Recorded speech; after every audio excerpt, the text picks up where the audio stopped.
Hello once again, कैसे हो आप लोग? आई होप सब बढ़िया और मज़े में होंगे। Class, today we are going to start with a new chapter जिसका नाम है budgets, budgeting and budgetary control. तीन नाम है: budget, budgeting and budgetary control. Sir, इन तीनों में फ़र्क क्या है? सबसे पहला सवाल, पहले चैप्टर समझ तो लेते, इसका नाम तो समझते। बजट मतलब क्या होता है? एक अंदाजे से आप कुछ बता सकते हो क्या? बजट मतलब क्या होता है? बजट मतलब क्या होता है?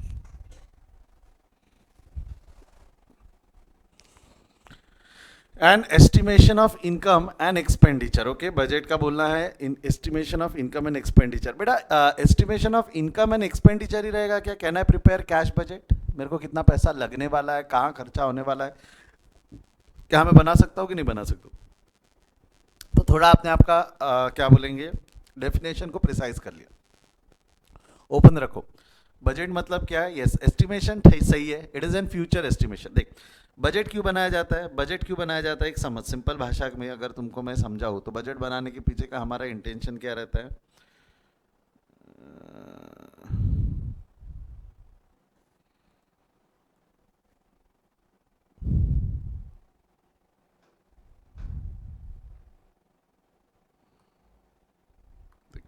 बजट बनाने के पीछे का इंटेंशन क्या रहता है बेटा?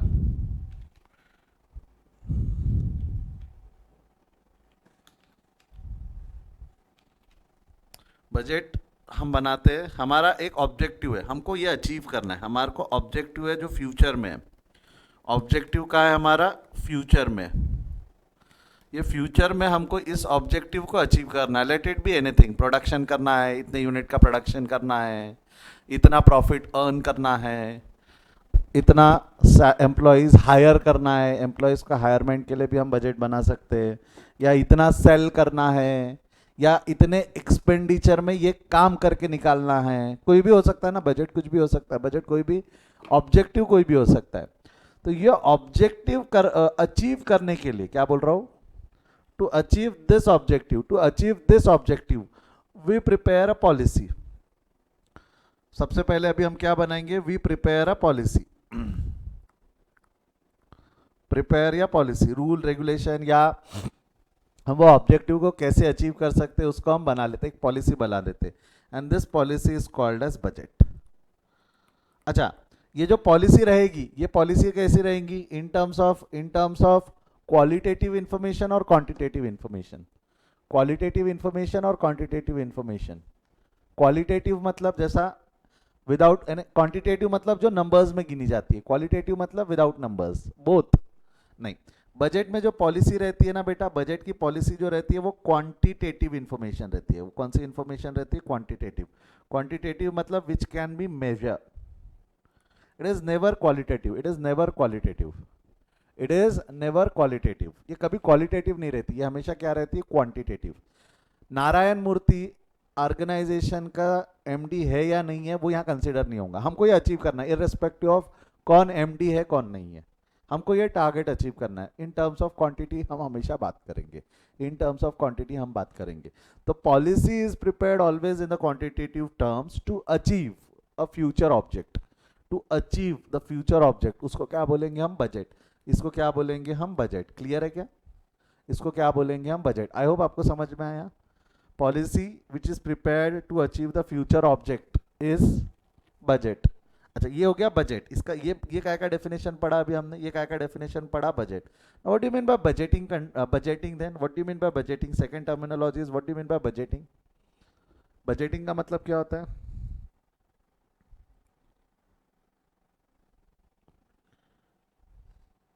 Anyone can help me with that? Budgeting मतलब क्या होता है? बजटिंग, देख लिखा है यहाँ पे, budgeting is the process of designing, implementing and operating budgets. Operating budgets मतलब क्या है? बजट तो तूने एक पॉलिसी एक कागज पे लिख लिया, उस कागज को बजट बोलेंगे। उस कागज को क्या बोलेंगे? बजट। बट सिर्फ लिख देने से काम चलेगा क्या? लिख देने से काम नहीं चलेगा। Budgeting it is a process बोल सकते हो। बजटिंग मतलब क्या होता है? बजटिंग का मतलब क्या होता है? बजटिंग ये ब्रॉडर टर्म है। बजटिंग मतलब क्या हो गया? It is a process, process of plan बनाओ, डिजाइन करो, डिजाइन करो, इम्प्लीमेंट करो और ऑब्जर्व करो कि सही तरीके से जा रहा है या नहीं जा रहा है। तो आपको नहीं लगता budgeting is the process, budgeting is the process. हम हमारे सिलेबस में सिर्फ बजट बनाएंगे, हम हमारे सिलेबस में बजट बनाएंगे, बट प्रैक्टिकल लाइफ में बजट होता है या बजटिंग होता है? प्रैक्टिकल लाइफ में what we are going to do, हम सिर्फ बजट करते हैं कि बजटिंग करते हैं? This is more of a practical aspect ना। आप बनाने के बाद इंप्लीमेंट करके उसको ऑब्जर्व करते हो। अब आपको क्लासरूम में मैं सिर्फ बजट पढ़ा पाऊंगा, बजटिंग तो आपको प्रैक्टिकल लाइफ में इंप्लीमेंट करनी पड़ेगी ना। बजटिंग तो आप प्रैक्टिकल लाइफ में इंप्लीमेंट करोगे, यस और नो? हाँ या ना? गया क्या बॉडी के अंदर? तो हमारा सब्जेक्ट का नाम, टॉपिक का नाम बजट है, बट जो आप प्रैक्टिकल लाइफ में करोगे that will be budgeting, that will be budgeting. Clear है? It is a process, it is a process of designing, implementing and observation. अच्छा, एक चीज समझना, सिर्फ ऑब्जर्व करके छोड़ दोगे क्या आप सिर्फ ऑब्जर्व करके छोड़ दोगे क्या? ऑब्जर्व करके छोड़ दोगे क्या? बढ़िया चल रहा है, अच्छा चल रहा है, नहीं चल रहा है? आपको नहीं लगता आपने जो बजट बनाया और जो एक्चुअल परफॉर्मेंस है इसमें डिफरेंस हो सकता है?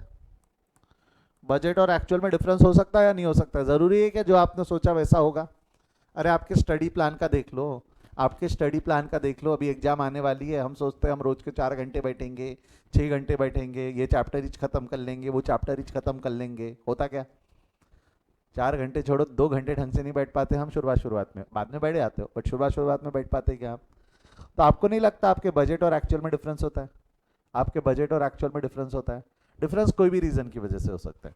आपने मान लो बजट बनाया 4 घंटे पढ़ाई करने का, आपने पढ़ाई किया 2 घंटे, आपने पढ़ाई किया 2 घंटे, तो there is a difference of 2 hour. क्यों हुआ? फोन आ रहे थे, इंस्टाग्राम यूज हो रहा था, फेसबुक जा रहे थे, आज नया रील लॉन्च हुआ वही देख रहे थे, अपन भी रील बनाने बैठ गए। तो हो सकता है ना ये सारी चीजें हो गई होंगी आपके साथ में। तो कल्प्रिट कौन है? कल्प्रिट कौन है? आपका मोबाइल फ़ोन। उस सब में कल्प्रिट कौन निकल के? आपका मोबाइल फ़ोन। अब वो मोबाइल फ़ोन को आप यूज़ करना बंद कर दो, मम्मी को दे दो, पापा को दे दो, भाई को दे दो, भाई को दिए तो जल्दी वापस मिलता, पापा को दे दो नहीं मिलता, कुछ भी कर, सर पीट ले, तो आखिरी में क्या रहता है? बैग, फिर बोरो, आखिरी में स्टील ही ऑप्शन बचता हमारे पास। ठीक है, बट जो भी है जो भी है, तो हम क्या करते उस पर, आपको नहीं लगता इस पर कंट्रोल लगाने की ज़रूरत है कि 2 घंटे का डेविएशन क्यों आया? 2 घंटे का डेविएशन क्यों आया, उस पर कंट्रोल लगाने की जरूरत है, रीजन ढूंढो। ये जो कंट्रोल लगा, आपने मोबाइल फोन पापा को दे दिया, मम्मी को दे दिया, this is a control which you have applied to avoid the difference between budget and actual. पहले दिन आपने देखा 2 घंटे का डेविएशन, अगले दिन का टारगेट भी 4 घंटे का था, मोबाइल नहीं है, तो आपने आपका टारगेट अचीव कर लिया 4 घंटे का, आपने आपका टारगेट अचीव कर लिया 4 घंटे का। फिर आपने अगले दिन और थोड़ा सा आदत बैठ गई, 4 घंटे का ही टारगेट है, बट आप 5 घंटे बैठ गए, आपको पता चला कि आप 5 घंटे बैठ गए। अब आपको नहीं लगता अभी भी आपका 1 घंटे का डेविएशन है? ये फेवरेबल है, ये फेवरेबल है, ये फेवरेबल है, ये अनफेवरेबल था। अब मेरे को पता फेवरेबल डेविएशन भी रहा तो कंट्रोल लगाने की जरूरत है क्या? फेवरेबल डेविएशन रहा तो भी कंट्रोल लगाने की जरूरत है क्या? No, no. कई बच्चों का बोलना है नो, नहीं कंट्रोल तब भी लगेगा। आप ये क्यों समझ रहे हो कंट्रोल हमेशा नेगेटिव रहता है? पॉजिटिव कंट्रोल भी तो हो सकता है ना। अगर तू 5 घंटे बैठ सकता है, तू 5 घंटे बैठ सकता है मतलब तेरी कैपेसिटी बढ़ गई, तो अब तेरा बजटेड टाइम भी 5 घंटे कर लेना, या बजटेड टाइम परसों अगले दिन से 6 घंटे का कर ले। बजटेड स्टडी आर तेरा 6 घंटे का कर ले, एक सब्जेक्ट ज्यादा पढ़ लेना, एक सब्जेक्ट ज्यादा पढ़ लेना। तो आप मेरे को बता, तू तेरा बजट भी रिवाइज कर रहा है मतलब कंट्रोल लगा रहा है ना, कि अगले दिन अब मैं 6 घंटे, अगर आज मैं 5 घंटे बैठ गया तो मैं कल 6 घंटे कैसे नहीं बैठ सकता?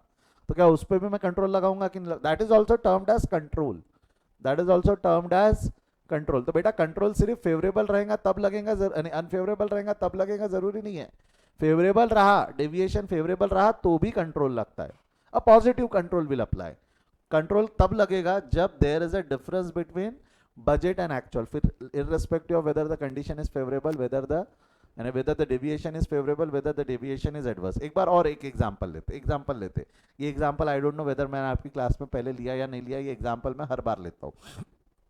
जैसा आपका बजट है, आप ये जो टेबल है, जो मेरे सामने टेबल है, ये टेबल आप सोचते हो आपको ये बनाकर देना है। आपके पास में कस्टमर आया, उसने बोला साहब मेरे को ये टेबल बनाकर दो। आपने बजट निकाला कितने में बढ़ेगा, कितने में पड़ेगा?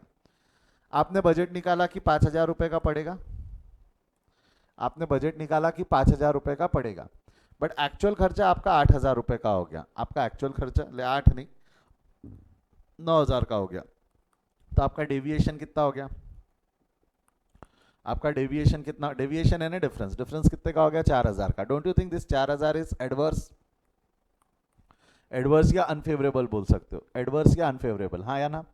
अब मेरे को बताओ, कंट्रोल लगाना पड़ेगा ना, कंट्रोल लगाना पड़ेगा। Do I require to implement control, yes और नो? Control required. आपको देखना पड़ेगा कि 4000 रुपये का खर्चा क्यों ज़्यादा लगा। हो सकता है जब आपने बजट बनाया होगा तब आपने ढंग से रॉ मटेरियल के चार्जेस नहीं ढूंढे, रॉ मटेरियल के चार्जेस एक्चुअल मार्केट में ज़्यादा थे, आपको नहीं पता था, आपने रिवाइज नहीं किया, आपके पुराने जो चार्जेस आपके पास में ब्राउशर्स थे उसको रिवाइज नहीं किया, वो 2 साल पुराने ब्राउशर के भरोसे आपने बजट बना लिया। अपनी गलती, अपनी गलती, हाँ या ना? दोबारा नहीं होनी चाहिए, नुकसान हो जाएगा ना अननेसेसरी, इसकी वजह से अननेसेसरी नुकसान हो जाएगा।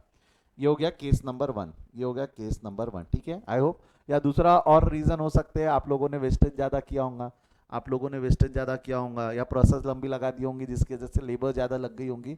जो भी कारण होंगे, जो भी कारण होंगे वो कारण अवॉइड होने चाहिए। जो भी कारण होंगे, बोल बॉडी के अंदर गया, हाँ या ना? जो भी कारण होंगे वो कारण अवॉइड होने चाहिए, यस और नो? तो जो भी कारण है, we have to avoid that reason, we have to avoid that reason. Case number 2, case number 2 again, आपका टेबल 5000 में बनना था, आपने वो टेबल को मान लो 3000 रुपये में, या रादर 3 नहीं, आपने वो टेबल 2000 रुपये में ही बना लिया। आपका डेविएशन कितने का हो गया, 3000 का है ना? एंड दिस 3000 का डेविएशन इज फेवरेबल, 3000 का deviation is favourable. Do I need to apply control, do I need to apply control, बोल हाँ या ना? इस पे कंट्रोल लगाने की जरूरत है क्या? इस पे कंट्रोल लगाने की जरूरत है क्या, बोल हाँ या ना? इस पे कंट्रोल लगाने की जरूरत है? Still you require to implement control, इस पे भी कंट्रोल लगेगा, इस पे भी कंट्रोल लगाना पड़ेगा। क्यों कंट्रोल लगाना पड़ेगा सर? ये तो हमारा फायदा हो गया। बच्चे क्या बोलते हैं, सर ये तो हमारा फायदा हो गया। नहीं तू समझ, अरे नहीं तू समझ, फायदा है मैं मानता, फायदा है मैं मानता। आप अगर रिलेटिव टर्म्स में देखोगे तो आप बोलोगे सर 3000 रुपये बच गए, मजा हो गया, 3000 रुपये बच गया, मजा हो गया। एक बात समझ, तूने ये वाले बजट के हिसाब से, ये वाले बजट के हिसाब I से can तूने learn तेरी to सेलिंग under प्राइस दे दी होंगी ना कस्टमर को, कस्टमर को तूने जो सेलिंग प्राइस दी होंगी इसमें 1000 रुपये का प्रॉफिट जोड़ा और कस्टमर को सेलिंग प्राइस 6000 रुपये दे दी, कस्टमर को सेलिंग प्राइस 6000 रुपये दे दी। हो सकता है ना तू अगर यहाँ पर 1000 रुपये का प्रॉफिट जोड़कर देता तो कस्टमर को सेलिंग प्राइस 3000 रुपये जाती ना। हो सकता है ना आपने बजट गलत बनाया, अगेन मार्केट से रेट स्टडी नहीं किया आपने, आपको प्रोसेस का अंदाजा नहीं था, बट आपका जो कॉम्पिटिटर है, जो आपका कॉम्पिटिटर है उसने वो गलती नहीं की और उसने बराबर 3000 का रेट कोट किया है। तो क्या ऑर्डर आपके पास आएगा कि ऑर्डर आपके कॉम्पिटिटर के पास चला जाएगा? ऑर्डर आपके पास जाएगा कि ऑर्डर आपके कॉम्पिटिटर के पास चला जाएगा? सोच के देख, तूने अगर गलत बजट के ऊपर से प्राइस कोट कर दिया तो ऑर्डर तेरे पास आएगा क्या? ज़्यादा प्राइस कोट कर दिया तो ऑर्डर तेरे पास आएगा क्या? तो आपका नुकसान हो गया ना, अल्टीमेटली आपका नुकसान हो गया, यस और नो? आई होप आपको समझ में आया कि अगर फेवरेबल डेविएशन भी है तो भी कंट्रोल लगाना। देख तू वहां भी 1000 रुपये कमा रहा है, यहाँ भी 1000 रुपये कमा रहा है, तेरा intention is to earn the profit of 1000, our objective is to earn a profit of 1000, it has to be properly implemented, it has to be properly implemented। कई बच्चे बोलते हैं सर अच्छा है ना 4000 का प्रॉफिट हो जाएगा। अरे ऑर्डर ही नहीं मिलेगा ना, 4000 का प्रॉफिट होगा मैं मानता, बट ऑर्डर मिले तो ना। बट कॉम्पिटिटर अगर 3000 का दे रहा है तो आगे वाला भी, जो ऑर्डर देने वाला बंदा है वो सोचेगा ना कि भाई ऑर्डर तेरे को दूं कि उसको दूं, वो भी same quality same material use करके 3 में बना रहा है, तू 6 में बना रहा है, तो मैं तेरे को क्यों ऑर्डर दूं, मैं तेरे को क्यों ऑर्डर दूं? तो बजट प्रॉपर बनना चाहिए, बजट प्रॉपर बनना चाहिए। आई होप आपको समझ में आया बजट और एक्चुअल का डिफरेंस। तो ये इसको हम क्या बोलते हैं, ये जो बजट और एक्चुअल का डिफरेंस रहता है इसको हम क्या बोलते हैं, बजटरी, बजटरी कंट्रोल। ये बजटरी कंट्रोल है, इसको क्या बोलते हैं हम, बजटरी कंट्रोल। आई होप आपको समझ में आया, तीनों टर्मिनोलॉजी का डिफरेंस समझा। Budget is a policy which is defined in a quantitative terms to achieve an future object. Budget is a policy defined under a quantitative terms to achieve a future object. Budgeting is a process of designing, implementing and observing the information या process जो भी। उसके बाद control is comparing your actual with performance, comparing your actual with performance. अब मेरे को एक चीज़ बताओ, मैं एक चीज़ बताऊँ, आपके कोर्स में मैं आपको बता दूं, आपके कोर्स में बजट है, आपके कोर्स में बजट है, डिजाइनिंग तक के है, इम्प्लीमेंटिंग एंड ऑब्जर्वेशन ये प्रैक्टिकल एस्पेक्ट होता है। तो क्या हम ये क्लास में पढ़ पाएंगे क्या? इम्प्लीमेंटिंग एंड ऑब्जर्वेशन ये प्रैक्टिकल एस्पेक्ट है, तो इसका बहुत सारा पोर्शन हमारे क्लास में कवर नहीं होता। और बजटरी कंट्रोल पे एक चैप्टर है आपका, बजटरी कंट्रोल पे एक चैप्टर है जिसका नाम है स्टैंडर्ड डेविएशन। चैप्टर का नाम क्या बोला मैंने? Standard deviation.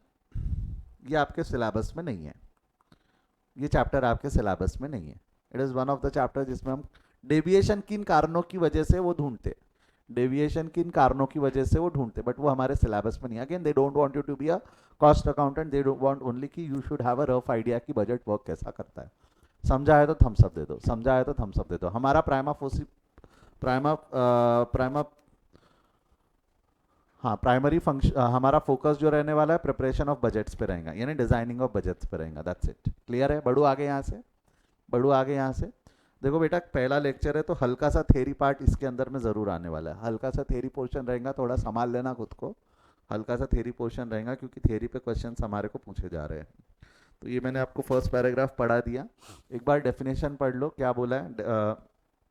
अच्छा, budget is a precise financial quantitative policy. देखो यहाँ पे इन्होंने फाइनेंशियल वर्ड वापरा है. Financial word will be a better terminology. आप लोगों ने क्या बोला था? Budget is an estimation of income and expense.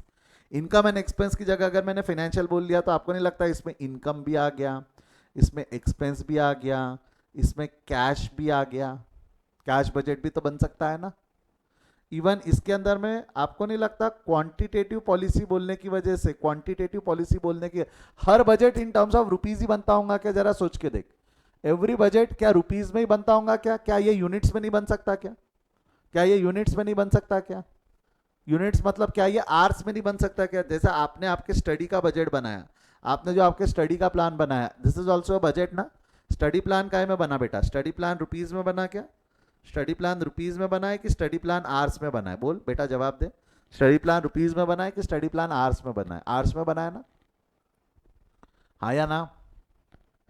मेरे को प्रोडक्शन करना है, मेरे को ज्यादा से ज्यादा प्रोडक्शन करना है, तो प्रोडक्शन में काय में करूंगा?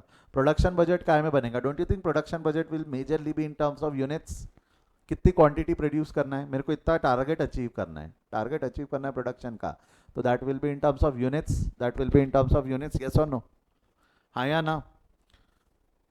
तो बजट हमेशा जरूरी नहीं है it will be in financial term, it can also be in quantity term. KG में हो सकता है ना, यूनिट्स लिख देता हूँ ना मैं. It can be in units. Units अब आपके कुछ भी हो सकते, केजी हो सकता है, आर्स हो सकता है, लीटर्स हो सकता है, जो भी अलग अलग प्रकार के क्वांटिटी के हिसाब से आप बजट बना सकते हो. आई होप आपको समझा. जैसा आपको ट्रैवल करना है रहता है ना, गाड़ी का बजट बनाते हो, मेरे को 100 किलोमीटर जाना है तो कितना डीजल डालूँ, कितना पेट्रोल डालूँ, तो वो भी तो बजट ही हो गया ना. 100 किलोमीटर जाना है, उसके लिए कितना फ्यूल लगेगा, उसके लिए कितना फ्यूल लगेगा, दैट इज बजट. आप प्रैक्टिकल लाइफ में इंप्लीमेंट करते हुए सारी चीजें. और इसमें इंपॉर्टेंट है to follow the course of action. क्या एक्शन फॉलो करनी चाहिए by the management to decide to follow in immediate period of time. Budget आप बीते हुए पीरियड का निकालोगे कि आने वाले पीरियड का? सोच के देख. बीते हुए पीरियड का नहीं निकलता बजट, काय का निकलता है? आने वाले पीरियड का. बीते हुए पीरियड के तो कैलकुलेशंस होते हैं, और ये कैलकुलेशन जो आने वाले पीरियड का करोगे आप, फोरकास्ट जो आने वाले पीरियड के लिए बजट बनाओगे वो कौन से बेसिस पे बनाओगे? पास्ट ईयर के बेसिस पे. पहले कैसे करते थे, अब क्या करेंगे. आई होप आपको बजट का मीनिंग क्लियर है, बॉडी के अंदर गया है बजट का मीनिंग. यस और नो? यही है अपना लंदन इंस्टीट्यूट, जो CIM में लंदन है, इनका डेफिनेशन क्या दिया हुआ है? Institute of chartered management of London का बोलना है कि it is a financial and quantitative statement to approved a prior defined period, approved prior defined period for future only. हाँ, for a time policy pursue during that period for a purpose of attaining the given objective. जो objective है उसको attain करने के लिए, जो भी आपने ऑब्जेक्टिव सेट करा है उसको अटेंड करने के लिए जो भी आपको खर्चे या लगने वाले क्वांटिटेटिव या फाइनेंशियल, उसको क्या बोलेंगे? बजट. उसको क्या बोलेंगे? बजट. क्लियर है? यहाँ पे वही बोला, एक बार आपने बजट अप्लाई कर लिया तो आपको एक सिस्टम, कंट्रोल सिस्टम बनाना पड़ता है. ठीक है, बजट इट इज, ये सब अलग अलग फिरा फिरा के डेफिनेशन दी हुई है बजट की, बजट की पढ़ लेना. Essential of budget. Essential of budget, budgets के अंदर में क्या क्या चीज़ें होनी चाहिए, क्या क्या चीज़ें होनी चाहिए? It should be expressed in monetary terms and और फिजिकल यूनिट. सिर्फ फाइनेंस में बोला है कि यूनिट्स में भी हो सकता है, जरूरी नहीं है ना. Everything can be termed in terms of rupees, कुछ यूनिट्स में भी हो सकता है. Objective and degree of responsibility, क्या अचीव करना है ये हमने पहले बता देना चाहिए. Preparation in advance and is based on future plan, पहले से बना लो फ्यूचर में जो चाहिए उसको अचीव करते हुए, for a future period based on your objective, based on your objective. It has to be continuously monitor periodically होना चाहिए. ऑब्जर्वेशन, अगर आप डेविएट कर रहे हो तो उसको लाइन पे लाने की कोशिश करोगे. Different types of budgets are prepared for different purposes. जैसा मैंने बताया था, मेरे को इतना प्रॉफिट अचीव करना है, मेरे को पूरी लेबर्स यूज़ करते हुए मैक्सिमम प्रोडक्शन निकालना है, या मेरे को पूरा इतने मैक्सिमम यूनिट्स प्रोड्यूस करना है, जो भी है, जैसा भी है, हम अलग अलग पर्पस के लिए बजट बना सकते हैं, आपका स्टडी एंड एवरीथिंग, बट वो स्टडी वगैरह यहाँ है नहीं हमारे कोर्स में। What is the difference between forecast and budget? Can anyone help me with that? Forecast and budget.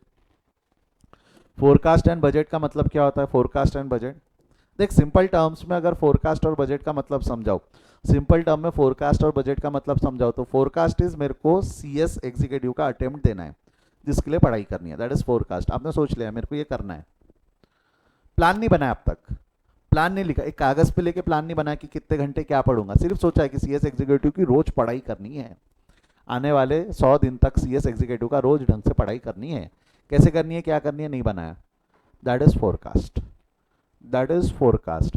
It is probable, इसका कोई प्लान नहीं है अभी तक, प्लान ऑफ एक्शन नहीं है, जहां आपने प्लान ऑफ एक्शन डाल दिया उसमें वो क्या बन गया, वो क्या बन गया, बजट। जहां आपने उसको प्रॉपरली क्वांटिटेटिवली मेजर कर लिया वो क्या बन गया, बजट। मेरे को प्रॉफिट अर्न करना है, जैसा मेरे को 20,000 रुपए का प्रॉफिट अर्न करना है, इवन मैंने बता भी दिया कि 20,000 का प्रॉफिट, अभी 20,000 का प्रॉफिट कैसे अर्न करूंगा, दो तरीके हो सकते हैं, या तो सेल बढ़ा ले या तो कॉस्ट कम कर ले, या तो सेल बना ले या तो कॉस्ट कम कर ले। उसका प्लान बना लिया कि कितना सेल बनाना है, कितना कॉस्ट कम करना है, कितना सेल बना रहा है, कितना कॉस्ट कम करना है, वो क्या बन गया, बजट, वो क्या बन गया, बजट। तो आपको नहीं लगता कोई भी बजट बनाने के लिए primary stage is forecast? Objective define करने के लिए तो फोरकास्ट करना पड़ेगा ना, ऑब्जेक्टिव डिफाइन करने के लिए तो फोरकास्ट करना पड़ेगा हमको, हाँ या ना। बजट और फोरकास्ट में थीम लाइन का डिफरेंस है। फोरकास्ट हमको फ्यूचर में क्या करना है वो बताता है, बजट हमको कैसे अचीव करना है वो बताता है। आई होप आपको फोरकास्ट और बजट का डिफरेंस समझ में आया। देखो फोरकास्ट क्या है, forecast is analysis and interpretation of future condition, future में क्या क्या हो सकता है वो सोचना इज फोरकास्ट। बजट में क्या है, financial and quantitative statement, it is prepared and approved plan होता है, इसके अंदर में बराबर ऑब्जेक्टिव कैसे अचीव करेंगे उसका स्टेजेस डिफाइन होता है बजट में। फोरकास्ट में सिर्फ हमको पता होता है ऐसा ऐसा हो सकता है, अब क्या करूं उसमें, उसका प्लान ऑफ एक्शन रेडी नहीं रहता। Forecast is just a estimation, whereas budget is a proper policy and program to achieve your objective। I hope आपको समझ में आया डिफरेंस, मैं बता चुका हूँ आपको। Forecast do not contain with any sense of control, imply, इसका मतलब क्या होता है, इम्प्लाई, इसमें कोई भी कंट्रोल नहीं है, फोरकास्ट के ऊपर में हम कंट्रोल नहीं करते, कोई भी कंट्रोल, जहां आपने कंट्रोल किया वो बजट है, आप उस पर कंट्रोल कर रहे हो, अचीव नहीं कर रहे हो।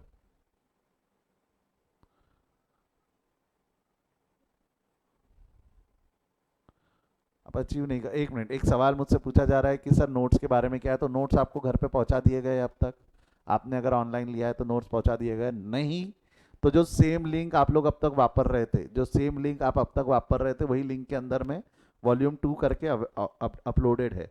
जो आप लिंक वापरते हो बच्चा, वो जो लिंक वापरते हो नोट्स के बारे में, कुछ बच्चों को कन्फ्यूजन है कि सर नोट्स कहाँ हैं, हमको कहाँ से मिलेंगे, तो बेटा आप लोगों को मैंने ये वाले फोल्डर की लिंक शेयर कर रखी है, CMA एग्जीक्यूटिव डन, ये 99 CS executive CMA notes by Krishnakant Modi. तो उसके अंदर आप देखोगे तो वॉल्यूम मॉड्यूल 1 मॉड्यूल 2 के चैप्टर वाइज भी नोट्स है और फुल कोर्स भी नोट्स है। तो आप जाओ तो इसमें चैप्टर वाइज नोट्स में जाकर आपको मिल सकता है 15 चैप्टर बजट है, तो ये देखो ये 15 चैप्टर बजट, अगर आप इसको खोलते हो तो इसके अंदर में यही नोट्स है, इसी नोट से मैं पढ़ा रहा हूँ। नहीं अगर आपके पास में हार्ड कॉपी नहीं है नोट्स की तो आप मॉड्यूल भी वापर सकते हो, थियरी पोर्शन मॉड्यूल से ही लिया है मैंने, बहुत हद तक मॉड्यूल से लिया है, इसके अंदर में बस इतना फ़र्क है कि जो इंपॉर्टेंट की नोट्स है वो मैंने हाईलाइट करके रखे हुए हैं मेरे नोट्स में, मॉड्यूल में वो हाईलाइट नहीं है, ठीक है, जिनके पास हार्ड कॉपी नहीं है नोट्स की। थियरी अल्टीमेटली आनी तो मॉड्यूल से ही है, मैं कितना भी थियरी मेरे हिसाब से डाल दूँ। अगला, forecasting is primary step of budgeting, objective define करने के लिए रिक्वायर्ड फोरकास्ट, एंड फोरकास्ट जहाँ खत्म होता है वहाँ से बजट शुरू होता है, उस पर कंट्रोल लगाना चालू होता है। Forecast has wider scope whereas it has limited scope. Why forecast has wider scope? Forecast will going to consider qualitative as well as quantitative information. आप समझो ना, मार्केट कंडीशन कैसी चेंज होंगी ये फोरकास्ट को पता है, बट मार्केट कंडीशन चेंज होंगी ये बजट में कंसिडर होती है क्या? मार्केट सिनारियो, गवर्नमेंट का पॉलिसी चेंज होगा, लॉकडाउन लगेगा नहीं लगेगा, ये सब फोरकास्ट में आता है, बजट में ये आने वाला है क्या? बजट में क्या बात करेंगे, मेरे को ये अचीव करना है, बस बात खत्म, मेरे को इसको इतना अमाउंट में अचीव करना है। तो budget is more over quantitative term and forecast will be quantitative as well as qualitative. I hope body में गया ये। हाँ या ना? बजटिंग के बारे में हम पढ़ चुके हैं। बजटरी कंट्रोल, एक मिनट, बजटिंग का डेफिनेशन पढ़ लो, मैं पढ़ा चुका हूँ। बजटिंग का मतलब क्या होता है? Budgeting is the process of designing, implementing and operating any budgets, तो उसको क्या बोलते हैं? बजट। तो ये प्रोसेस होता है। बजटरी कंट्रोल जो है, budgetary control is a continuous, देख यहाँ लिखा हुआ है, it is a continuous comparison of your actual with budgeted result. और ये कंटिन्यूस प्रोसेस है, ऐसा नहीं एक बार कंट्रोल लगा के छोड़ दो, हर बार आपको लगाना चाहिए। जब भी आप डेविएट हो रहे लेके आ रास्ते पे, जब भी आप डेविएट हो रहे लेके आ। लेके आने के अलग अलग तरीके हो सकते हैं, या तो एक्चुअल को कंट्रोल करो या बजट को रिवाइज कर दो, या तो एक्चुअल को कंट्रोल करो या तो बजट को रिवाइज करो। उसके रीजंस क्या होते हैं वगैरह, वो अभी हमारे सिलेबस में नहीं है। वो बजट, स्टैंडर्ड डेविएशन और कॉस्ट ऑडिटिंग में आते हैं, वो स्टैंडर्ड डेविएशन और कॉस्ट ऑडिट में आते हैं। आई होप यहाँ तक समझाए। आगे बढ़ते हैं। दस the budget control involve, budget control में क्या क्या रहता है एक बार पढ़ लो। फिर क्वेश्चन पूछ सकता है। तीन चीज़ों का ध्यान रखना है। पहले तो आपको बजट बनाना पड़ेगा। आपको बजट बनाना, बजट कंट्रोल के अगर प्रोसेस की बात करो तो पहले बजट बनना चाहिए। फिर उसके बाद में कंपैरिजन होना चाहिए with actual actual performance with the budgeted performance, whether you have achieved और you have failed to achieve the target.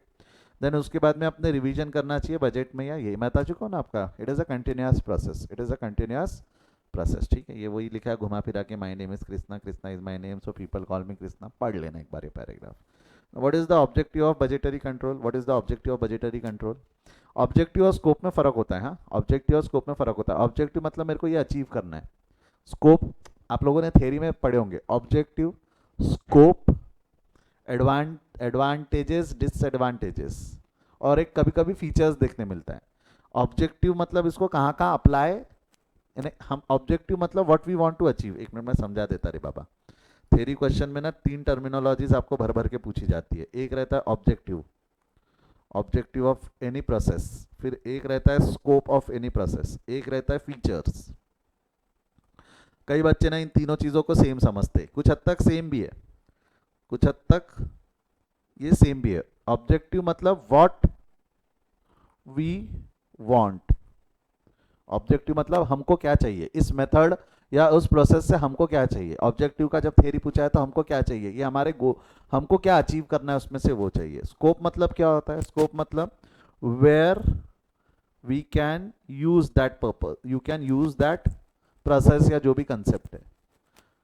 इन्हें फीचर मतलब इनहेरेंट एबिलिटी, इसमें उसमें जोड़ के जो इनहेरेंट एबिलिटी रहती है वो, आपको नहीं लगता जो उसकी इनहेरेंट एबिलिटी है वो ही यूज होती है?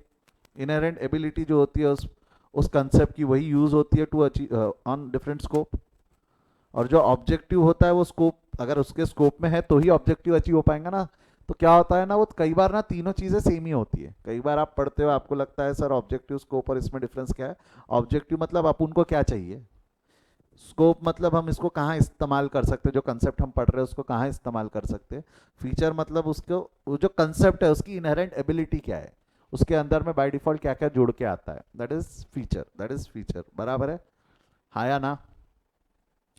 जैसा ऑब्जेक्टिव यहाँ लिखा हुआ है, ऑब्जेक्टिव ऑफ बजटरी कंट्रोल। तो ऑब्जेक्टिव क्या है? What we want to achieve by using budgetary control. Budgetary control से हम क्या प्राप्त करना चाहते हैं? प्राप्त क्या करना चाहते हैं? सबसे पहले we want to achieve the objective of the firm. जो हमने गोल सेट कर रखा है ना, कि हमको जो ऑब्जेक्ट है हमको ये अचीव करना है गोल, तो आपको नहीं लगता बजटरी कंट्रोल से हम वो ऑब्जेक्टिव अचीव कर पाएंगे सही समय पे, विथ इंक्लूडिंग हमारे दायरे में रहते हुए? फैसिलेट द सेंट्रलाइज्ड कंट्रोल, हमको चाहिए कि भाई एक कंट्रोल में चाहिए, एक ही जगह मैं बार बार किसकी गर्दन पकड़ूं ये मेरे को पता होना चाहिए, और जल्दी पता चलना चाहिए, एक जन से नहीं, एक कैलकुलेशन में समझ में आना चाहिए। सेंट्रलाइज्ड कंट्रोल होना चाहिए। Achieving the maximum profitability, this is our objective. क्या अगर मेरा डेविएशन ज़्यादा हो रहा है, मेरी कॉस्ट ज़्यादा लग रही है, तो मेरे को प्रॉफिट कम होगा, तो ऐसा ना हो, डेविएशन कम से कम हो। इंश्योरिंग एडिक्वेट वर्किंग कैपिटल, कई बार कॉस्ट ज़्यादा लगेंगी तो मेरा वर्किंग कैपिटल कम हो जाएगा, मेरे रिसोर्सेज अननेसेसरी वेस्ट हो रहे होंगे, तो उसको कम करना है। वेस्टेज, आगे अगला point, reduce losses and wastage. Need to redeem the situation, जब भी गड़बड़ हो रही है जो भी रीज़न की वजह से, उसको जल्द से जल्द हम सोल्यूशन प्राप्त कर सकते हैं। Not deflect from the marching towards is long term objective, वही बाहर जा रहा है, डिविएट कर रहा है, कनपट मार रास्ते पे ला। Various activities like production, sale, purchase and material are coordinated with the help of budgetary control। अरे क्योंकि बजटरी कंट्रोल करने वाला सबसे ऊपर में होता है, वो देखता है प्रोडक्शन टाइम से हो रहा है, हाँ हो रहा है, तो तू सेल क्यों नहीं कर रहा, तू सेल क्यों नहीं कर रहा, या अगर वो सेल अच्छा कर रहा है तो ये तेरे प्रोडक्शन में ढिलाई क्यों है, प्रोडक्शन तेरे प्लान के हिसाब से कर, वो सेल अपने प्लान के हिसाब से कर रहा है। अगर तू टाइम पे प्रोड्यूस नहीं करेगा तो वो सेल कर पाएगा क्या, प्रोडक्शन सेल, फिर अब वो बोलेगा कैश कैश कैश वाले को पकड़े, कैश क्यों नहीं मैनेज हुआ, डेटा से रिकवरी करके आ, तो कैश मैनेज, क्योंकि प्रोडक्शन वाला बोलेगा माल नहीं आया, माल नहीं आया तो क्यों नहीं आया माल, क्योंकि पैसा टाइम पे नहीं गया, पैसा टाइम पे क्यों नहीं गया, क्योंकि कस्टमर ने टाइम पे पैसा नहीं पे किया, तो ये सब कंट्रोल करना पड़ेगा ना आपको।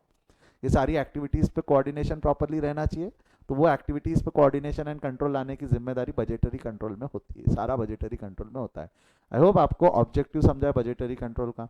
Don't you think it will become a backbone for your production activity, इसकी मदद से आप आपके गोल्स प्रॉपरली अचीव कर पाते हो, राइट। एडवांटेजेस, अब आप एडवांटेजेस पढ़ोगे तो आपको ना इसमें से एडवांटेजेस देख ली, क्या क्या advantages, it bring the efficiency and economic, पैसा बचता है और इफेक्टिवली हर कोई रिस्पॉन्सिबिलिटी काम करता है तो इफिशियंसी बढ़ती है। It establish divisional and department responsibility, सबको अपने काम पता होते हैं, प्रोडक्शन वाले को, सेल वाले को, कैश वाले को, परचेज वाले को, सबको हमने अपने अपने रिस्पॉन्सिबिलिटी बांटी होती है। It helps in you smoother operations, सबके बीच में कोऑर्डिनेशन रहेगा तो फास्ट काम होगा, ऑपरेशन सही तरीके से होगा, कहीं भी आइडियल टाइम निकल के नहीं आएगा। It guards again the undue optimisation leading in over expansion, ये क्या होता है, ये अनड्यू ये आपको बचाता है अननेसेसरी खर्चे करने से, अननेसेसरी जहाँ ज़रूरत नहीं थी वहाँ पे आप प्रोडक्शन बढ़ा दो, उस सब चीज़ों से क्या होता है ना, कई बार प्रोडक्शन लाइन आपकी ढीली चल रही थी, इस वजह से माल सेल नहीं मिला, सेल करने के लिए माल नहीं मिला, तो इसके लिए क्या हो, मैं एक नया प्रोडक्शन लाइन सेट करूँ कि वो प्रोडक्शन लाइन को प्रॉपरली वर्क करने के लिए मोटिवेट करूँ। मेरा प्रोडक्शन का कैपेसिटी 10,000 यूनिट का है, बट वो प्रोडक्शन लाइन जो है ना वो 10,000 यूनिट ही नहीं निकालती, वो 5,000 यूनिट ही निकाल रही है, इसकी वजह से अगला वाला जो है वो 8,000 यूनिट सेल करता है, तो अब इसका 8,000 यूनिट सेल करने का है और प्रोडक्शन 10 का हो सकता है पर प्रोडक्शन लाइन 5,000 ही कर रही, तो क्या मैं नया प्लांट इस्टेब्लिश करूँ कि प्रोडक्शन लाइन को 10 पे लाऊं, नया प्लांट इस्टेब्लिश करना will be a better option कि नया प्लांट प्रोडक्शन लाइन को कंट्रोल करना will be the better option. मेरा अगर प्रोडक्शन लाइन कंट्रोल हो जाएगा, 5 की जगह अगर 10 पे आ जाए, 10 के 8 पे भी आ जाए, तो वो सेल तो 8 ही कर रहा है ना, अभी वो सेल तो 8,000 ही कर रहा है, 2,000 की और मार्जिन बचती है मेरे पास, तो वही है। It guard against undue optimisation leading to over expansion, unnecessary आप ओवर एक्सपांशन की तरफ ना चले जाओ, इसके लिए हमारा बजटरी कंट्रोल आपको हेल्प करता है। सेफ्टी सिग्नल से पता होता है आप लोगों को कि भाई आपका कॉस्ट ज़्यादा जा रहा है, बजट से ज़्यादा जा रहा है, इतना लाइन है मेरा, इससे ज़्यादा नहीं जाना चाहिए, इसमें हम एक मार्जिन ऑफ सेफ्टी भी लगाते हैं कि भाई इसके ऊपर अगर गया तो हम काम नहीं करेंगे, इसके ऊपर गया तो हम हमारा प्रोडक्शन लाइन रोकेंगे, या हम कुछ चीज़ें, या हम हमारे क्लाइंट को बोल सकते हैं महंगा पड़ रहा, हमारे पास एक सेफ्टी सिग्नल हम लगा सकते हैं ना कि इसके ऊपर कम ज़्यादा गया है तो we can take primary action, नहीं तो भाई खर्चा कर दिया और बाद में क्लाइंट ने मना कर दिया तो क्या कर लोगे। यूनिफॉर्म पॉलिसी होती है आपकी, यूनिफॉर्म पॉलिसी होती है आपके पास में कि भाई ऐसा ऐसा करना है, इससे ऐसा ऐसा आउटपुट मिलेगा, स्टैंडर्डाइजेशन पॉलिसी आपके पास में रेडी होती है। Optimum obtain the most profitable combination, ये जो है ना आपका अच्छा रहता है, ये कॉम्बिनेशन, ये जब प्रैक्टिकल इसमें आएंगे ना मैं बताऊंगा आपको क्या है प्रॉफिटेबल कॉम्बिनेशंस, मतलब क्या होते हैं। अगर मैं जैसा मैं अगर बात करूँ तो आई कैन टेक सीए का क्लास, आई कैन टेक सीएस का क्लास, आई कैन टेक 11th-12th का क्लास, भाई जहाँ जहाँ कॉमर्स है I can take, but which class to be take on priority, which class has to be conducted on live mode, which class has to be conducted on record। जब 11वीं 12वीं को अगर मैं रिकॉर्डेड मोड देता हूँ तो बच्चों को जमता ही नहीं, पसंद नहीं आता, because they are new to the field, they are new to this virtual classes. But वहीं अगर थोड़े सीए फाइनल की बात करूँ, सीए फाइनल, सीए इंटर, कुछ हद तक सीएस एग्जीक्यूटिव, तो they are very much comfortable with recording, तो आपको नहीं लगता कुछ लाइव लेक्चर्स हो जाए, कुछ रिकॉर्डेड लेक्चर्स हो जाए, प्रॉपर कॉम्बिनेशन मेरे को मिल सकता है, तो बजट में आपको हेल्प करता है कि भाई कौन सा टारगेट अचीव करने के लिए आपने किस किस तरीके का प्रॉफिटेबल कॉम्बिनेशन बनाना चाहिए। इट इज़ द ओनली, क्योंकि मेरा नंबर ऑफ आवर्स तो लिमिटेड है ना, मेरे नंबर ऑफ आवर्स तो लिमिटेड है, दिन में मैं 12 घंटे से ज़्यादा कुछ भी कर लूँ, 10 से 12 घंटे से ज़्यादा मैं पढ़ा पाऊंगा क्या एक दिन में, मैं 10 से 12 घंटे से ज़्यादा नहीं, तो वो 10-12 घंटे को प्रॉपर क्या बेटर कॉम्बिनेशन के अंदर में मैं पढ़ा सकता हूँ वो मेरे को डिफाइन करना पड़ेगा।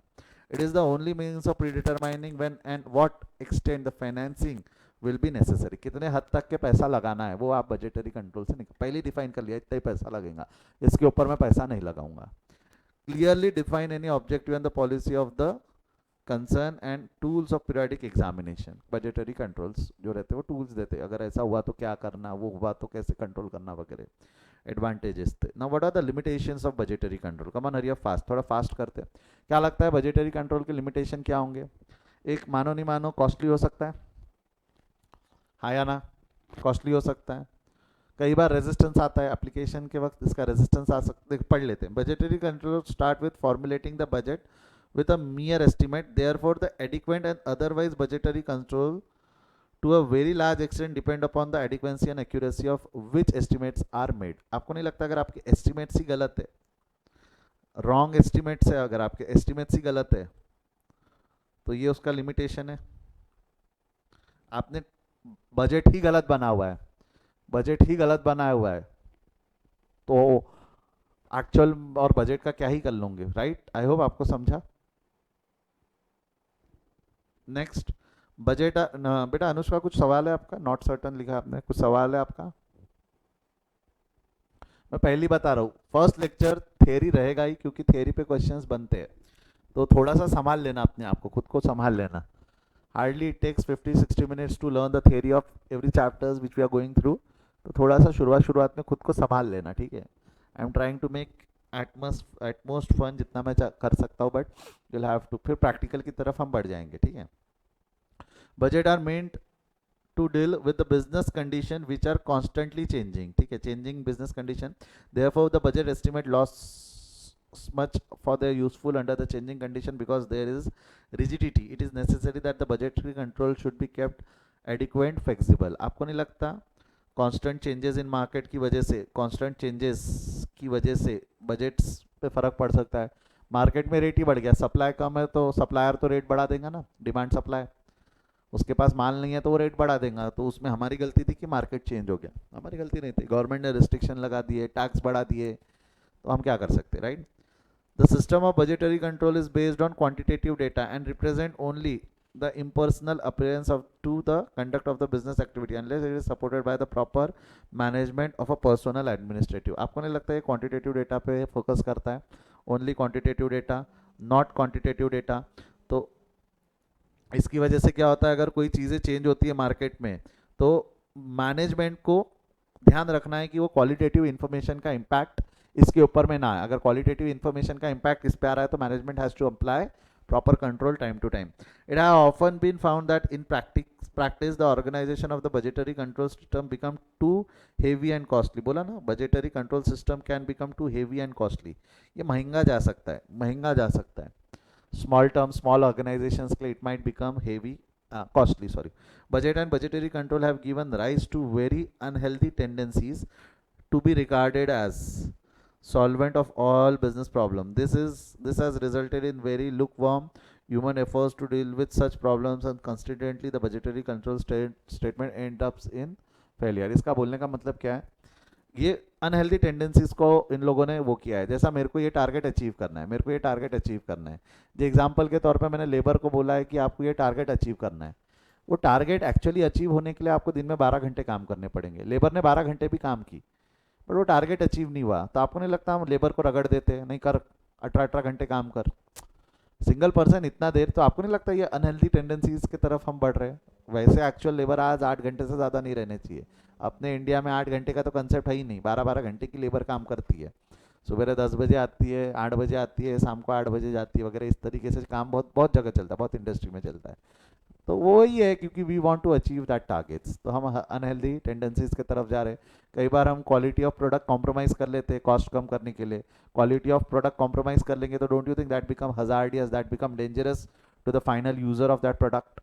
अगर मैं क्वालिटी कॉम्प्रोमाइज़ कर लूँ उसका तो ये सारी चीज़ों पे नहीं जाना चाहिए, ये सारी चीज़ों पे हमने नहीं बढ़ना चाहिए, थोड़ा सा उसका एडवर्स इफेक्ट जा रहा है। It is the human nature to resent any kind of control, right?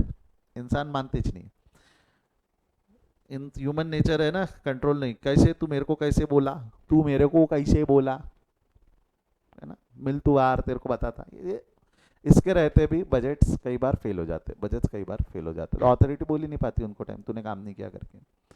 ठीक है, ये लिखना है तो लिख लेना इसके बाजू में कि ओनली क्वांटिटेटिव डेटा, ये कॉस्टली है, ये कॉस्टली हो जाता है। दूसरा unhealthy practice, unhealthy tendencies, resistance, ये ऐसे 6 लिमिटेशंस हो गए। आई होप यहाँ तक समझ में आया आपको 6 लिमिटेशंस। लिख लो फटाफट, 30 सेकंड आपके पास, मैं आगे बढ़ रहा हूँ फिर। संभाल लो बस, संभाल लो बस, हो रहा है, खत्म हो रहा है, बुरे सपने जल्दी खत्म हो जाते हैं, बस संभाल लो थोड़ा थोड़ा सा। डन।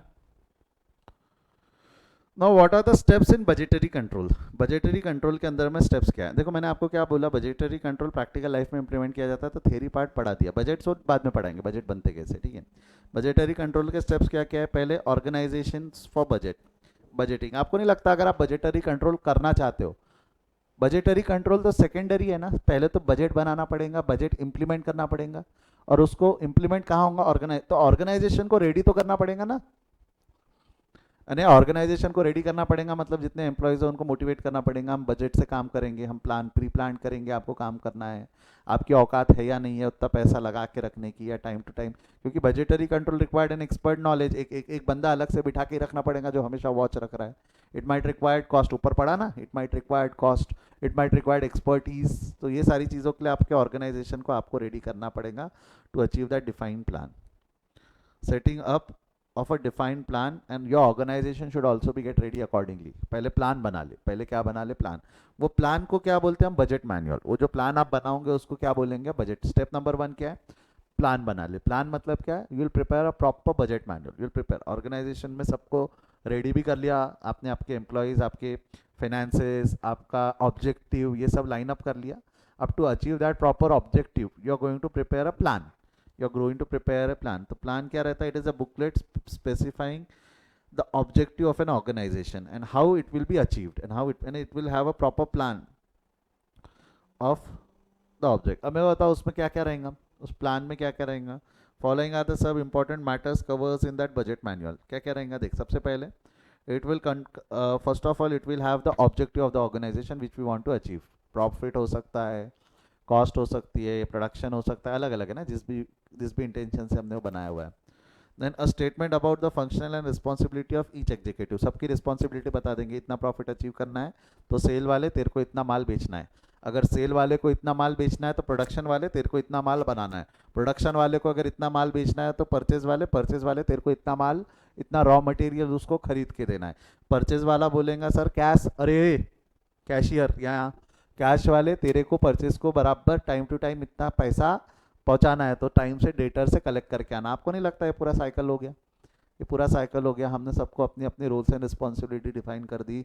मैनुअल में बताना चाहिए कि भाई तेरे को इस महीने में इतना माल बेचना है, इस महीने में इतना प्रोड्यूस करना है, इस महीने में इतना परचेस करना है, इस महीने में इतना कैश कलेक्ट करना है। We are going to define a proper policy responsibilities for each and every executive, obtaining the necessary approval of the budgets। कई बार क्या होता है, जो टॉप लेवल मैनेजमेंट्स होते हैं उनसे बातचीत भी करनी पड़ती। बजट बना के रख दे, सिर्फ एक कॉस्ट अकाउंटेंट बजट बना दे नहीं, उसको अप्रूवल है टॉप मैनेजमेंट का, ये एडवाइस वगैरह ये सब मैनुअल में लिख के दे दो। आपको नहीं लगता है इससे टाइम टेबल मिल जाएगा, इस महीने में क्या, अगले महीने में क्या, उसके अगले महीने में क्या, प्रॉपर टाइम टेबल होता है। The manner of scrutiny and the personal to carry it out, कौन कौन उसको कैरी करेगा, rules and responsibilities defined. Reports and statements के फॉर्म होते हैं, एंड अदर रिकॉर्ड। भाई आपने अचीव किया या नहीं किया, ये बजटेड था, इसको आपने अचीव या किया या नहीं किया, उसको कंपेयर करने के लिए आसान तरीका होना चाहिए ना। हर एक का खर्चा रिकॉर्ड देखो, मैं आपको एक चीज़ बताता हूँ, कॉस्टिंग में there is no defined format.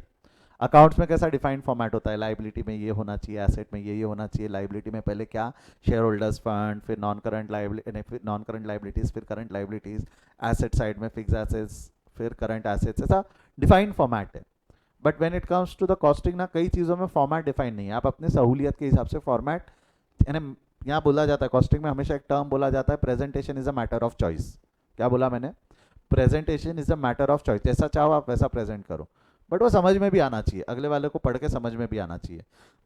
तो जो रिपोर्ट्स पढ़ने वाला है वो टॉप लेवल मैनेजमेंट है, वो लोग क्या करते हैं, रिपोर्ट, स्टेटमेंट और फॉर्म के प्रोफार्मा दे देते कि इसके अंदर हमको बना कर दो, इसके अंदर हमको प्रॉपर लिख कर दो कि भाई हमारा बजट कितना था, आपने अचीव किया, इतना किया, क्या कारण रहा, रिमार्क वगैरह, ऐसा कुछ जो भी हो सकता है, अलग अलग फॉर्मेट है। हम पढ़ेंगे जब हम प्रैक्टिकल क्वेश्चंस में करेंगे तो हम कुछ कुछ फॉर्मेट्स पढ़ेंगे, ये भी कर सकते थे, वो भी कर सकते थे, ऐसा भी लगेगा आपके दिमाग में, क्योंकि it is not defined format based, it is calculation based, concept based है, फॉर्मेट बेस्ड नहीं रहता कॉस्टिंग, ठीक है। अकाउंट्स का क्लासिफिकेशन, रिकॉर्डिंग होना चाहिए अल्टीमेटली, जो आप कर रहे हो उसका रिकॉर्डिंग आपने करते रहना चाहिए। मैनुअल में बता रहता है कि खर्चा कितना, कैसे रिकॉर्ड, कब कहाँ कैसा करना है, रिपोर्टिंग प्रॉपर होनी चाहिए। Are revised on the matter of amendment, जब भी कोई चेंजेस होते हैं, changes in market are continuous, तो अगर चेंजेस होते हैं तो जो भी आपने चेंजेस बजट में भी किए, तो बजट के चेंजेस आपने टॉप लेवल मैनेजमेंट से अप्रूव करवाए या नहीं करवाए। Is it clear? Is it clear? Yes और नो? बजट मैनुअल में क्या क्या होता है कि भाई इसमें रूल्स होते हैं बेसिकली कि आप आपका ऑब्जेक्टिव कैसे अचीव करोगे। The main ideal behind the budget manual is to inform the line, देख क्या है मेन ऑब्जेक्टिव, क्या है, सबको ये इन्फॉर्म कर दो कि आपका प्रोसीजर क्या है, आपका लाइन ऑफ ड्यूटी क्या है, आपकी रिस्पॉन्सिबिलिटी क्या है, ये प्रॉपरली कम्युनिकेट हो जाए। क्या ओरली बोलोगे उससे बेटर है prepare a proper budget manual, ताकि सारे जो डिपार्टमेंट्स है उसके बीच में कंट्रोल बराबर रहे।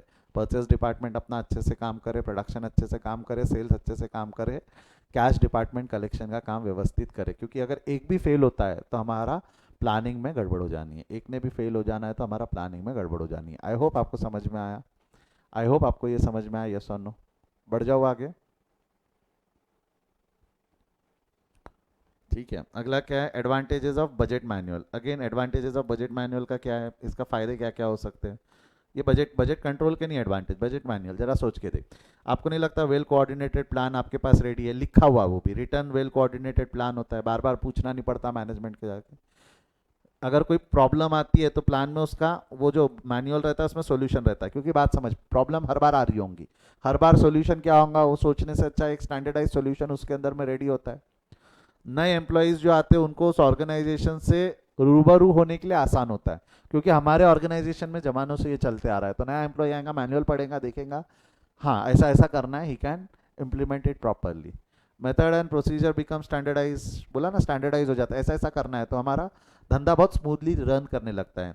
नो ओवरलैपिंग ऑफ इंस्ट्रक्शन, इसने भी बोला, उसने भी बोला, इसने भी आके बोला ऐसा करो, तो आपको नहीं लगता है it creates a gap between the communicator and receiver? ऐसा नहीं होना चाहिए, हर कोई आके बोलता है ना, दिमाग भी खराब होता है। आप समझो आपके घर पे जो बाई काम करती है उसको अपनी मम्मी इंस्ट्रक्शन देती है, पापा ने कुछ बोला, आपने कुछ बोला, भाई ने बहन ने कुछ बोला, तो भाई चिड़चिड़ करती ना, बर्तन वर्तन आपटना चालू करती, कभी ट्राई करके देखना। तो it has to be no overlapping of instruction, एक ही जन इंस्ट्रक्ट करे और प्रॉपर करे, और एक ही जन इंस्ट्रक्ट करे मतलब huge budget manual, budget manual के हिसाब से काम करो, बजट मैनुअल के हिसाब से काम करो। Now what are the responsibilities, किसकी है बजटिंग के अंदर में, रिस्पॉन्सिबिलिटीज किस किस को दी गई है? एक बजटरी कंट्रोलर होता है। बजटरी कंट्रोलर कौन? जिसका काम है ये ध्यान रखना कि स्टैंडर्ड और एक्चुअल में डेविएशन ना हो। ये कौन रहेगा? आपका चीफ एग्जीक्यूटिव ऑफिसर, जो भी चीफ सबसे टॉप लेवल मैनेजमेंट में जो बंदा है वो बजटरी कंट्रोलर होना चाहिए। क्यों? क्योंकि उसका सब पे ध्यान है ना, सेल्स पे भी ध्यान है, सेल्स पे भी ध्यान है, प्रोडक्शन पे भी ध्यान है, परचेज पे भी ध्यान है, कैश पे भी ध्यान है। तो जो टॉप लेवल वाला होता है वो सब पे नजर रखेगा। तो top level executive should be your budget controller, controlling का काम उसके हाथ में होना चाहिए। वो प्रॉपर अथॉरिटी से सबको बोल भी सकता है ना। अगर परचेज वाले ने कैश वाले को कुछ बोल दिया तो कैश वाला परचेज वाले से झगड़ लेगा ना, बट उनके बॉस ने, उनके ऊपर वाले मैनेजमेंट ने अगर उनको बोला तो वो बात सुनेंगे। तो controller should be the top executive, controller should be the top executive. एक बजट कमिटी भी बनानी चाहिए। सर ये बजट कमिटी का क्या काम है? बेटा बात समझ, टॉप लेवल एग्जीक्यूटर का काम कंट्रोल लगाने का है, वो सिंगल ब्रेन है ना, उसका सिंगल ब्रेन है। आपको नहीं लगता अगर ज्यादा दिमाग रहेंगे सोचने के लिए तो बजट्स प्लान्स और अच्छे से बन सकते हैं, आइडियाज आएंगे, नए आइडियाज आएंगे जिसको हम इंप्लीमेंट कर सकते हैं, नए वेराइटीज ऑफ क्वेश्चंस, नए वेराइटीज ऑफ प्रॉब्लम्स आते हैं, तो एक जन सोचने की कैपेसिटी होती है, कमिटी रही तो वो सब चीजें बराबर सोच सकती है।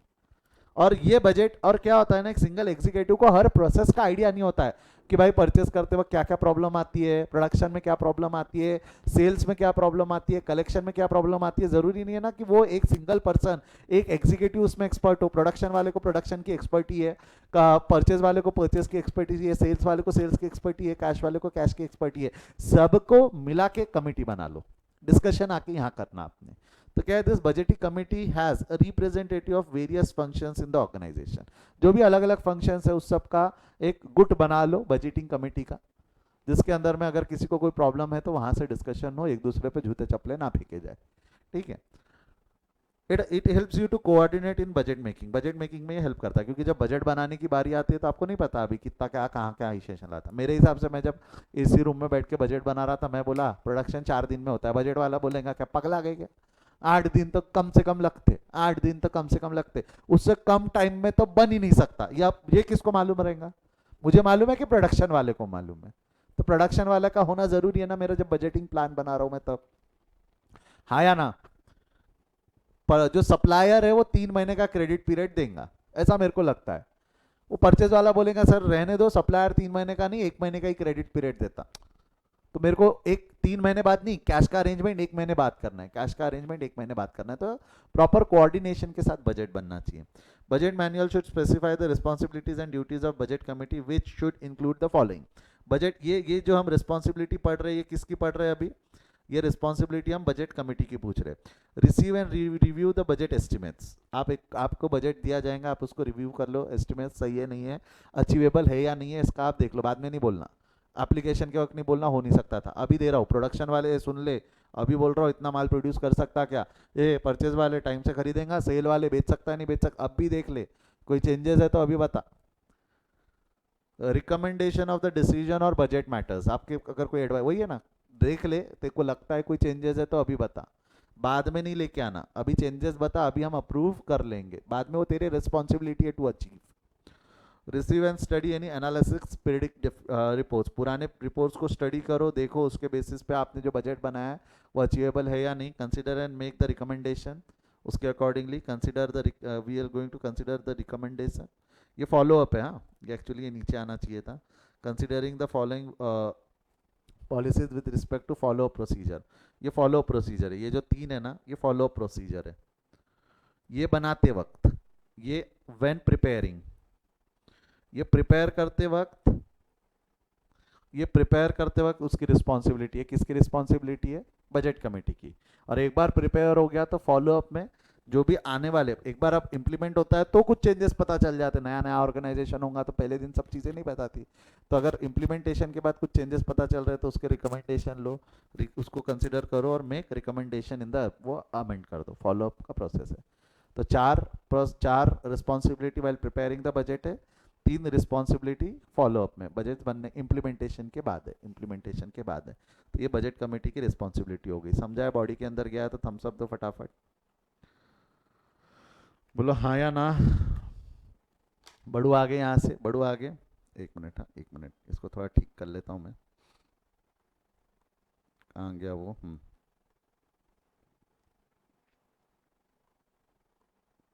ये जो है ये एक्चुअली यहाँ नीचे एंटर होके ऐसा होना चाहिए। ये ऊपर वाली जो प्रोसेस है that is well for preparation, देख ले, ऊपर वाली प्रोसेस फॉर प्रिपरेशन और नीचे वाले 3 इज फॉर फॉलो अप, नीचे वाले 3 इज फॉर फॉलो अप। ठीक है, थोड़ा सा अपना टाइपिस्ट गड़बड़ कर दिया वहाँ पे टाइप करने में, ठीक है, कोई बात नहीं, कोई बात नहीं। अगला यहाँ तक हो गया। फिक्सेशन ऑफ बजट पीरियड, हाँ ये ध्यान दो, fixation of budget period is important, क्योंकि कितने पीरियड का बजट बनाना ये भी तो डिफाइन करना पड़ेगा। Budget can B short term, budget can B long term, आराम से समझ।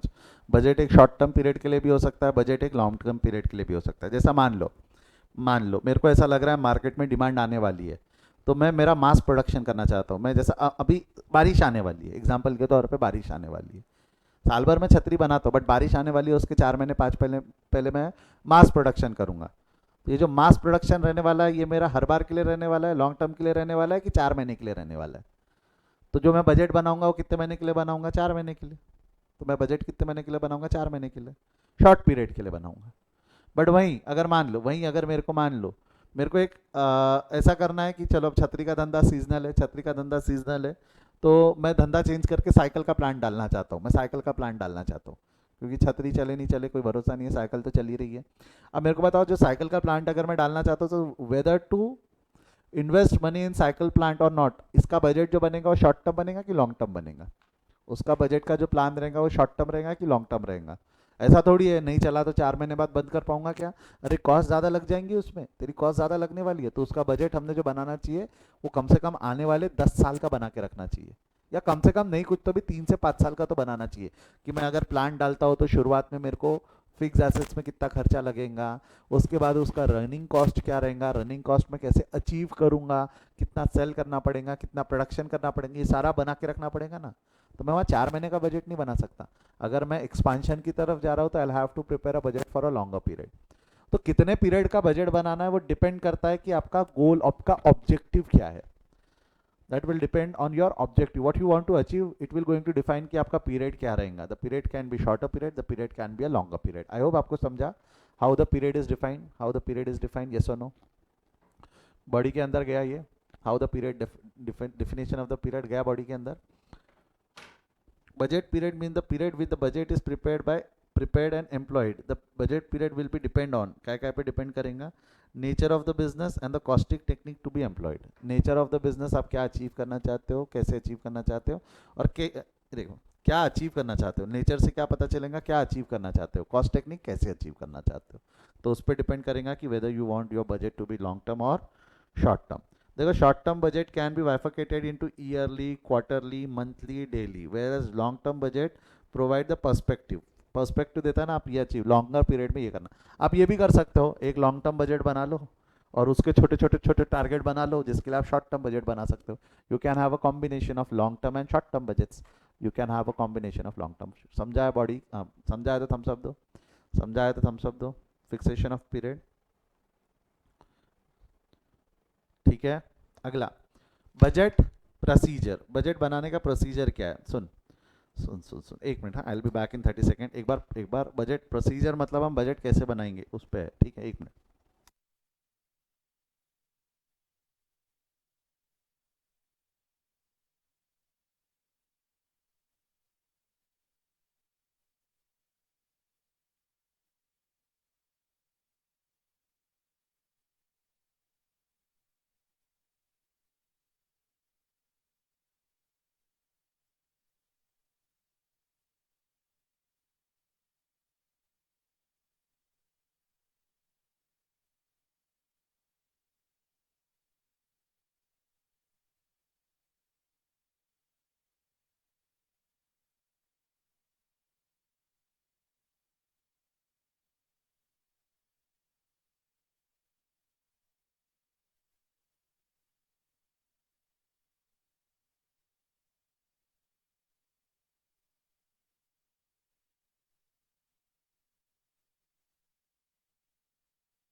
एक चीज़ समझो, मैं आसान तरीके से समझाने की कोशिश करता हूँ. थोड़ा 10 मिनट संभाल लेना खुद को. एक तरीका हो सकता है मैं उसको पढ़ के बता दूँ ऐसा ऐसा है.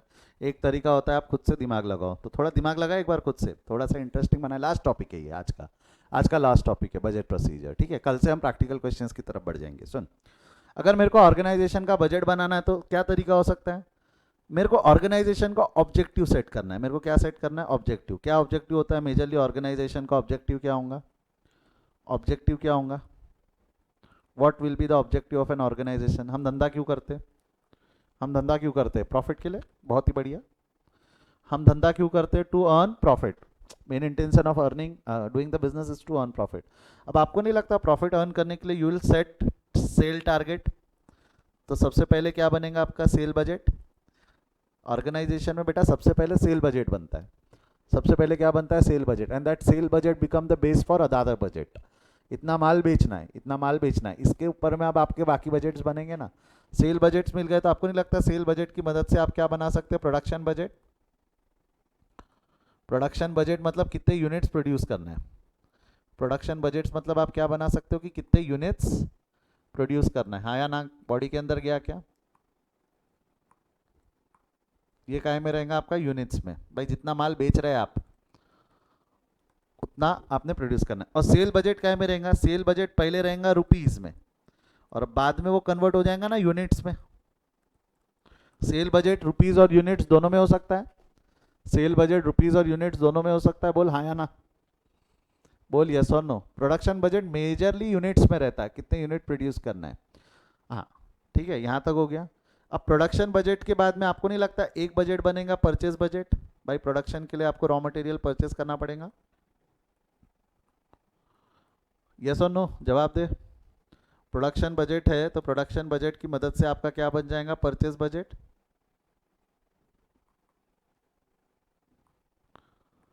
और परचेज वाले को क्या लगेगा, परचेज वाले को क्या लगेगा, कैश बजट, है ना.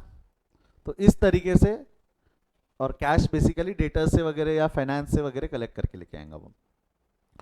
तो आपको नहीं लगता ये इस तरीके से हमारे अलग अलग बजट बनने वाले. पहले सेल, फिर प्रोडक्शन, फिर परचेज, फिर cash. This is the process. आप बोल सकते हो सिंपल टर्म में, this is the process of preparing budget. This is the process of preparing budget. मान लो आपने प्रॉफिट, आपका टारगेट है प्रॉफिट 10 लाख का. आपका टारगेट है 10 लाख का प्रॉफिट मेरे को अचीव करना है. I want to achieve 10 lakh. You are over ambitious. आप 10 लाख का टारगेट अचीव करना चाहते हो. 10 लाख का टारगेट अचीव करने के लिए 50 लाख का सेल करना पड़ रहा है. 10 लाख का टारगेट अचीव करने के लिए 50 लाख रुपए का सेल करना पड़ रहा है. अब 50 लाख का सेल करने के लिए आपको मान लो 50,000 यूनिट्स प्रोड्यूस करने पड़ रहे हैं. आपको कितने यूनिट प्रोड्यूस करने पड़ रहे हैं? 50,000 यूनिट्स. 50,000 यूनिट प्रोड्यूस करने के लिए रॉ मटेरियल जो है, रॉ मटेरियल आपको 30,000 केजी का खरीदना पड़ रहा है. तो वो ऐसा ही मिलेगा ना. 50 लाख का सेल करने के लिए 50,000 यूनिट प्रोड्यूस करने पड़ रहे हैं, उसके लिए 30,000 केजी खरीदने पड़ रहे हैं. और 30,000 केजी खरीदने के लिए हमको फंड्स की रिक्वायरमेंट है, समझ लो कुछ 30 लाख रुपए की. कितने फंड की रिक्वायरमेंट है? 30 लाख रुपए की. हो गया. तो ये प्रोसेस के अंदर में हमारा क्या बन जाएगा? बजट. ये प्रोसेस के अंदर में हमारा क्या बन जाएगा? बजट. आप बोलोगे सर 50 लाख रुपए का पैसा, 50 लाख रुपए का सेल है, कैश 30 लाख रुपए का ही लग रहा है. अरे इसके अलावा बाकी भी तो कॉस्ट होंगी ना, जो नॉन कैश एक्सपेंडिचर है, मशीन का डिप्रिसिएशन वगैरह वगैरह मिला मिलू के 10 लाख रुपए नॉन कैश एक्सपेंडिचर पकड़ा तो 50 माइनस 40 हो जाता है, तो 10 लाख का प्रॉफिट अचीव हो जाएगा. हो गया. बजट बन गया हमारा. ये एक दूसरे पे डिपेंडेंट है, ये एक दूसरे पे डिपेंडेंट है. बोल हाँ या ना, यस और नो. अब इसमें मैं गड़बड़ बताता हूँ. सुनो. मेरे प्लांट की जो कैपेसिटी है ना, मेरे प्लांट की जो कैपेसिटी है, मैक्सिमम कैपेसिटी मेरे प्लांट की ना 40,000 यूनिट है.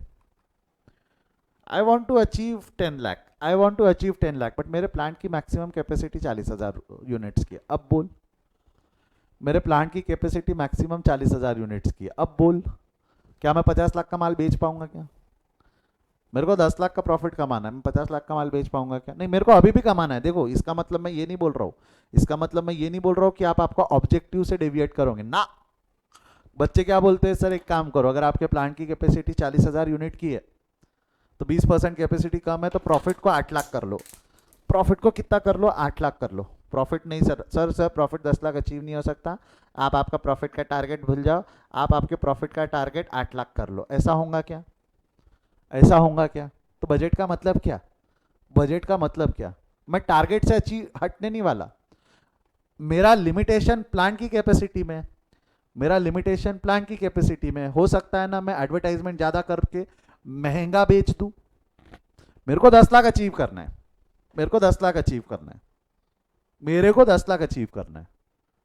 प्रॉफिट 10 लाख होना चाहिए, तो तू सेलिंग प्राइस बढ़ा दे.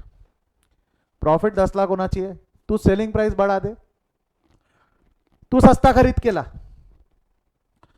तू सेलिंग प्राइस बढ़ा दे, तू सस्ता खरीद के ला.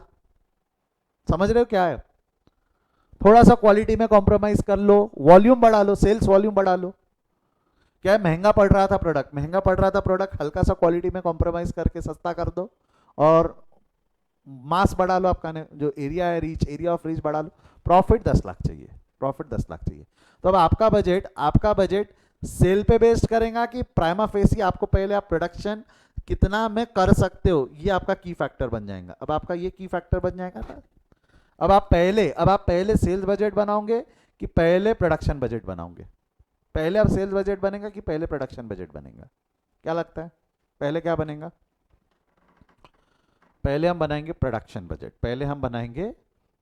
बजट कि हम 40,000 यूनिट ही प्रोड्यूस कर पाएंगे. हम मैक्सिमम 40,000 यूनिट प्रोड्यूस कर पाएंगे. तेरे को अब ये 40,000 यूनिट के दायरे में रहते हुए तेरे को अब इतना ऐसे लिमिट में करना है, तेरे को इतना ऐसे लिमिट में करना है. उसके बाद हम दोनों को रिस्पॉन्सिबिलिटी बांटेंगे. आई होप आपको समझ में आया बजट बनने का प्रोसेस कैसा चलेगा.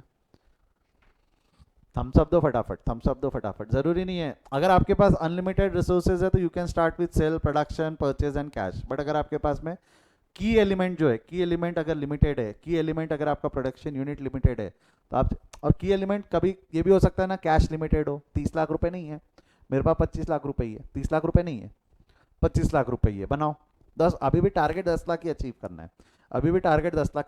है. चेंजेस करो उसको. आपको याद है क्या बेस्ट कॉम्बिनेशन बजट हेल्प करता था? ऊपर एक पॉइंट पढ़ा था हमने, to achieve the profit best combination possible. सारा चेंजेस करो, सेल बढ़ा, प्रोडक्शन कम कर, खर्चा कम कर, लेबर सस्ती रख, स्किल की जगह सेमी स्किल्ड लेबर से काम करवा ले. ये अलग अलग वेराइटी ऑफ मेथड्स हम इम्प्लाई कर सकते हैं ना टू अचीव आवर ऑब्जेक्टिव, बोल हाँ या ना? दैट इज बजट, तो वही लिखा हुआ है।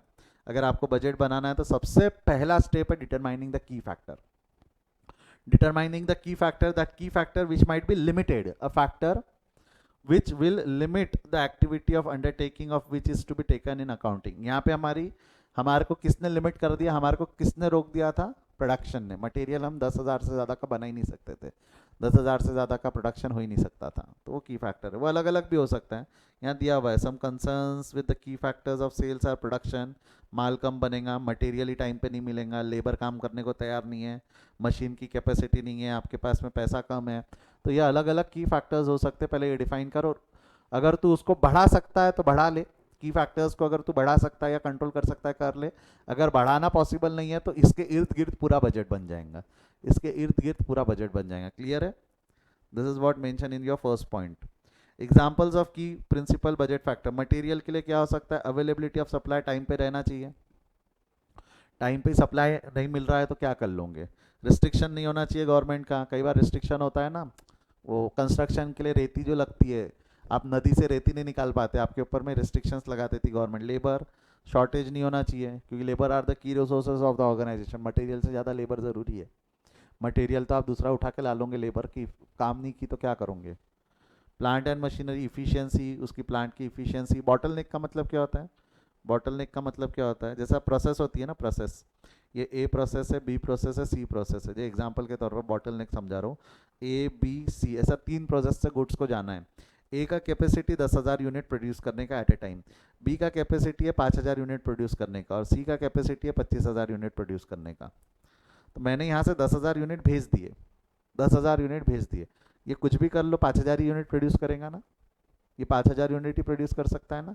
तो यहाँ से जाते वक्त 10,000 यूनिट जा रहे हैं, बट यहाँ से निकलेंगे तो 5,000 ही ना, यस और नो? अब ये आप बोलोगे सर सी की कैपेसिटी तो 25,000 यूनिट की है, फिर 25,000 यूनिट क्यों नहीं प्रोड्यूस हो रहे?